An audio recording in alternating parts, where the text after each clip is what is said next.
Sur cette image, on voit ce couvert de radis et de févroles le 2 avril 2016. Il est déjà à même de mettre à l'ombre la végétation qui pousse entre les rangs. Il s'y est mis un peu de gaillet gratteron, ce qui n'est pas un problème, au contraire. On passe directement au mois de septembre 2016. C'est donc la deuxième année qu'on met des tomates à cet endroit.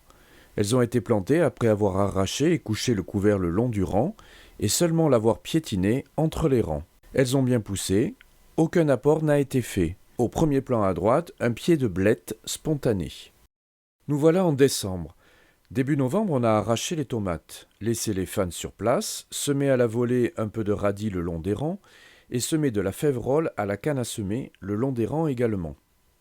Le couvert spontané entre les rangs est constitué de beaucoup de véronique, de lamier pourpre, avec quelques graminées au premier plan, surtout du brome stérile, et beaucoup de gaillets à l'arrière-plan sur la moitié de la surface.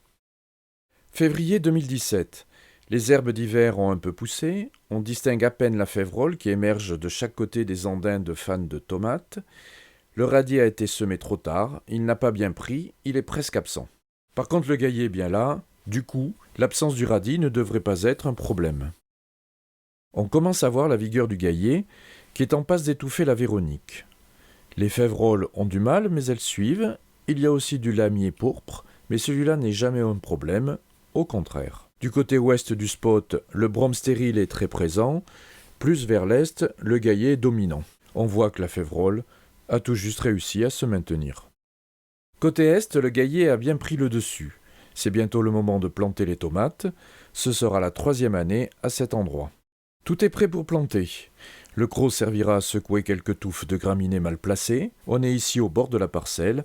Les caisses de plants sont sur le passage.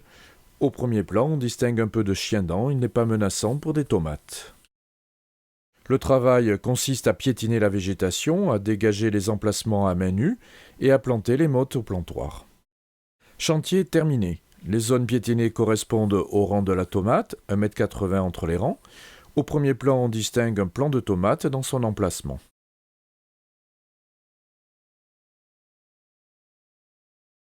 Ce carré est équipé en goutte à goutte. Les gaines sont restées en place tout l'hiver. Le cordeau permet d'aligner correctement les plants à proximité de la gaine. 10 jours après la plantation, le gaillet est toujours très vigoureux, mais il ne gêne pas les tomates. Par contre, il pénalise beaucoup le liseron des haies, le chien-dent et le chardon qui attendent leur tour. La croissance a commencé. Il faut passer de temps en temps voir si les bourgeons neufs du gaillet ne gênent pas la tomate. Si c'est le cas, on les écarte à la main. Côté ouest, là où le brome stérile était dominant, les touffes les plus proches du rang ont été secouées avec le croc au moment de la plantation. Maintenant, elles sont sèches. Début juin, on pose le tutorage, le gaillet commence à faner. La croissance des tomates est correcte. Le couvert a séché, les tomates sont hors de danger et vont commencer à produire. On n'a fait aucun apport de mulch ni de fertilisant. Le gaillet sèche et libère ses graines. Les tomates sont en pleine production. Il y a un peu d'herbe qui pousse entre les rangs, mais rien de problématique. Mi-septembre, le mildiou commence à faire décliner le feuillage. Mi-octobre, il est temps de plier les gaules. On voit que le gaillet a déjà très bien redémarré. À la densité où il est là, il est plus que suffisant pour constituer un couvert d'hiver capable de garantir la propreté du spot au printemps suivant.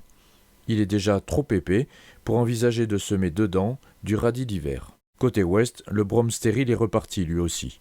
On voit aussi un peu de bourrache qu'on a tendance à respecter et à laisser grainer dans ce genre de contexte. Entrée de l'hiver, le gaillet est déjà dominant. Gaillet, lamier pourpre, un brin de brome stérile, ce couvert spontané se suffit à lui-même pour la saison prochaine.